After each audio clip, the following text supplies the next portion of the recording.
Hello everyone, मी पुन्हा घेऊन येत आहे तुमच्यासाठी तिसरा एपिसोड हेल्दी माइंड आणि हेल्दी बॉडी किंवा निरोगी मन आणि निरोगी शरीर. आपण पहिल्या 2 एपिसोड्समध्ये आजारपणाची कारणं काय आहेत ही बघितली होती की इंट्रेन्सिक कारणं आहेत ज्या एन्व्हायरमेंटमध्ये, म्हणजेच काय तर आपण डोमेस्टिक एन्व्हायरमेंटमध्ये राहतो आहे आणि आपले एकमेकांशी फॅमिलीमध्ये कसा संबंध आहे त्याचा आपल्या शरीरावरती, आपल्या मनावरती खूप खोलवर परिणाम होत असतो. कारण दिवसभर आपण ह्या एन्व्हायरमेंटमध्ये असतो, ह्या लोकांशी डील करत असतो आणि जो काही स्ट्रेस, जे काही विचार, जे काही इमोशन्स आहेत ह्या एन्व्हायरमेंटमधनंच उद्भवतात. किंवा आपण जिथे काम करतो आहे तिथे सकाळपासून संध्याकाळपर्यंत आपल्या कलिग्सशी नातं कसं आहे, आपल्या बॉसशी आपलं नातं कसं आहे, बॉस आपल्याला कुठल्या प्रकारे ट्रीट करतो आहे, किंवा कामाचा ताण किंवा दिलेले डेडलाईन्स ह्याचा आपण किती स्ट्रेस घेतो आहे तो आपल्या शरीरावरती हळूहळू त्याचा परिणाम व्हायला लागतो. कारण कालांतराने हेच सगळे विचार, हेच सगळे विषय आपल्या मनामध्ये घोळत असतात आणि हेच आपल्या डोक्यामध्ये चालू असतं आणि हळूहळू ह्या विचारांमुळे, ह्या स्ट्रेसमुळे आपली इम्युन सिस्टम कमी व्हायला लागते आणि मगच आपण आजारी पडायला लागतो. थंडी, वारा किंवा पाऊस आहे त्याच्यामुळे आपण आजारी पडतो आहे तर ही सेकंडरी गोष्ट झाली.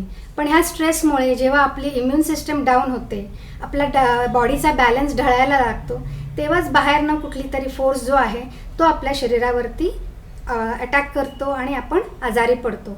किंवा या स्ट्रेसचा अँझायटी किंवा फिअर, हे मागच्याच एपिसोड्समध्ये मी बोलले होते की अँझायटी किंवा फिअर किंवा अतिरिक्त राग ह्याच्यामुळे सुद्धा आपण आजारी पडतो. कारण ह्याचा परिणाम फायनली आपल्या ऑर्गन्सवरती व्हायला लागतो. कारण आपण म्हणतो की liver is the seat of अँगर. तर खूप अतिरिक्त राग जर सारखा आपण व्यक्त करत असू किंवा अव्यक्त राग, ह्याचा दोन्हीचा आपल्या लिव्हरवरती परिणाम होतो आणि कालांतराने आपल्या डायजेशनवरती परिणाम होतो. मग आपण हल्ली बघतो की वारंवार लोकांना डायजेशनचा प्रॉब्लेम आहे, ॲसिडिटीचा प्रॉब्लेम आहे, गॅसेसचा प्रॉब्लेम आहे. किंवा एन्झायटीच्या बाबतीत मी मागच्या वेळेस बोलले होते की खूप अतिरिक्त एन्झायटी असेल, सतत तुम्ही काळजी करत असाल, चिंताग्रस्त असाल तर तुमच्या पोटावरती, तुमच्या गटवरती त्याचा परिणाम होणार आहे. मग आपण बघतो की IBS सारखे आजार किंवा सतत डायरिया किंवा कॉन्स्टिपेशन जर तुम्ही तुमचे भावना दाबून ठेवल्या असतील तर तुम्हाला कॉन्स्टिपेशनसारखा त्रास होणार आहे. तर ह्या सगळ्या भावनांचा तुमच्या शरीरातल्या येणाऱ्या हॉर्मोन सिक्रिशनचा, ज्युसेस और गॅस्ट्रिक सिक्रिशनचा, प्रत्येक ज्यूस सिक्रिशनवरती परिणाम होत असतो. कारण भावनांचा आपल्या हॉर्मोन्सवरती परिणाम होत असतो. तर म्हणूनच आपण आपल्या ह्या भावनांकडे खूप बारकाईने बघायला पाहिजे की खरंच ह्या सगळ्या भावनांना मला रोजच्या रोज सामोरं जायला लागतंय का? सतत मी भीतीमध्ये ग्रासलेली आहे का? चिंतेमध्ये सतत मी वावरत आहे का? किंवा मला छोट्या छोट्या कारणांनी राग येतोय का? ह्या सगळ्या इंट्रोस्पेक्शन जर आपण सुरू केलं तर आपल्याला कळेल की आपलं कुठे चुकतंय. आणि जेव्हा आपल्याला कळेल की आपलं कुठेतरी चुकतंय तेव्हाच आपण त्याच्यावरती काम करायला सुरुवात करतो.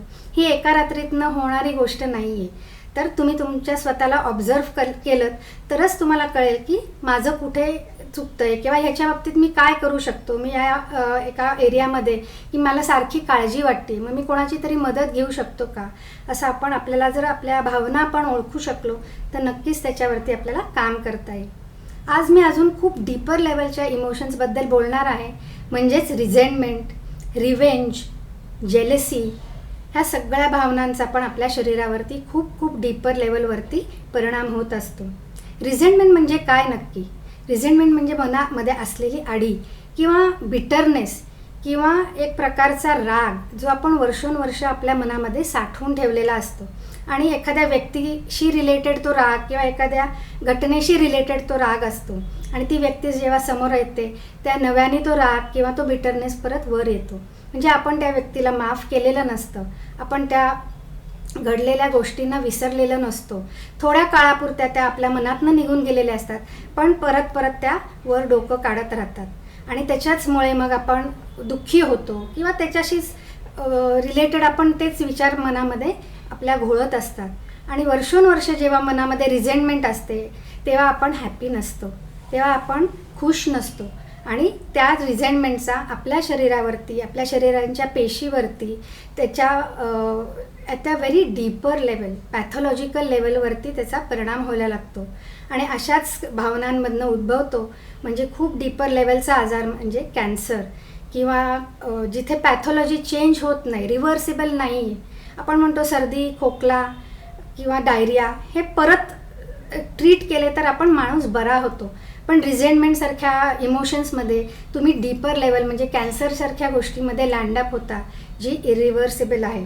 काही कॅन्सर्सना नक्कीच आता सध्या हळूहळू उपाय निघालेले आहेत, पण आय विल से की always it is prevention is better than cure.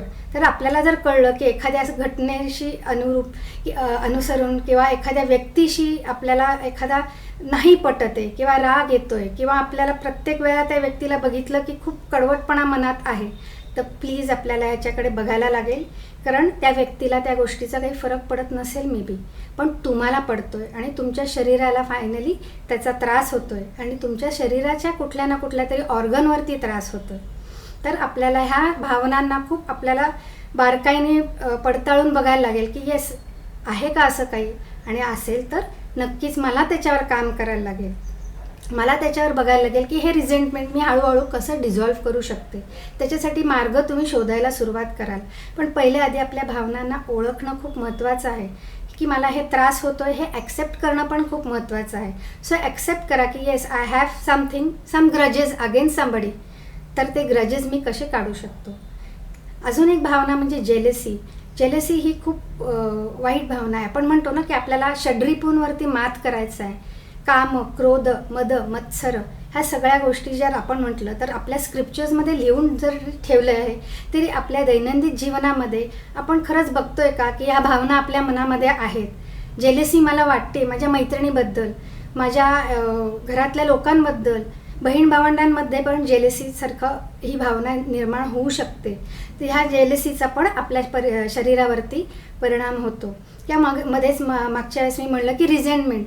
मग मी एखाद्या व्यक्तीने मला दुखावलं आहे तर मी परत कशी दुखवू, दुखवू तिला, हे रिव्हेंजच्या भावना माझ्या मनामध्ये चालू असतील तर your mind is not at a healthy state. तुम्ही कधीच खुश होऊ शकत नाही. हे जे खुश असतं ते वरवरचं असतं, पण आतमध्ये तुमचे इमोशन्सची खळबळ माचलेली असते आणि ह्या इमोशन्सचा फायनली हळूहळू परिणाम होतो. मग वन फाईन डे तुम्हाला कळतं की कुठेतरी कॅन्सर आहे, कुठेतरी काहीतरी ॲप्सेस झालेला आहे. तर हे एका दिवसातलं नाही आहे. तर हे खूप वर्षांपासून, खूप महिन्यांपासून जेव्हा तुम्ही या भावनांना दाबून ठेवलेलं असता किंवा या भावनांशी रिलेटेड तुमच्या मनामध्ये विचार चालू असतात, तेव्हा कुठेतरी तुमचं शरीर शेवटी बळी पडणार आहे. तो आपल्याला ह्या गोष्टींकडे लक्ष द्यायचं आहे की मी असे नेगेटिव्ह भावना माझ्याबरोबर, बॅगेज हे जे म्हणतो आपण की गिल्टचं बॅगेज माझ्याबरोबर मी घेऊन पुढे चालली आहे का, किंवा रिव्हेंज आहे का, माझ्या मनामध्ये सुडाची भावना आहे का, जेलसीची भावना आहे का. लहान लहान मुलांमध्ये सुद्धा आपल्याला ह्या भावना खूप बारकाईने दिसतात. तर त्या मुलांमध्ये पण आपल्याला त्यांना सांगता येईल की असा जर भावना तुमच्या मनामध्ये असतील तर ते लवकरच आपल्याला त्याच्यावरती काम करायला लागेल, ते सोडून द्यायला लागेल. कारण का, तर त्यांच्या शरीरावरती पण त्याचा परिणाम होतोय. मग ही एखादी गोष्ट आपल्याला का झाली ह्याच्या मागे जाऊन कारण तुम्हाला कोणी सांगू शकणार नाही, कारण तुमच्या मनामध्ये जे चाललंय ते दुसऱ्याला माहीत नसतं. So you are your own जज. तर आज मला कळलं की मला रिझेंटमेंट आहे, एखाद्या व्यक्तीबद्दल आडी आहे, किंवा मला जेलसी वाटते, मला मत्सर वाटतोय, किंवा मला एखादी सुडाची भावना आहे, हे समोरचं तुम्हाला सांगू शकणार नाही. हे तुमचं तुम्हालाच ओळखायचं आहे आणि नक्कीच त्याच्यावरती काम करायचं आहे.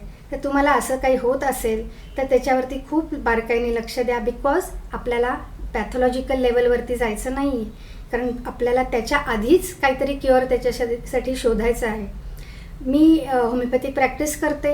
ह्याच्या रिलेटेड कोणाला काही मदत हवी असेल, ह्याच्याशी रिलेटेड काही औषधं कोणाला हवी असतील, तर होमिओपॅथीमध्ये प्रत्येक इमोशन्सला घेऊन, प्रत्येक भावनांना घेऊन आमचं डिटेल केस टेकिंगमध्ये आम्ही त्याच्यासाठी औषधं तुम्हाला सांगू शकतो आणि तुम्ही नक्कीच पूर्णपणे बरे होऊ शकता. तर तुम्हाला याच्याशी माझा जर हा व्हिडिओ आवडला असेल तर लाईक, सबस्क्राईब आणि शेअर करायला विसरू नका. थँक्यू.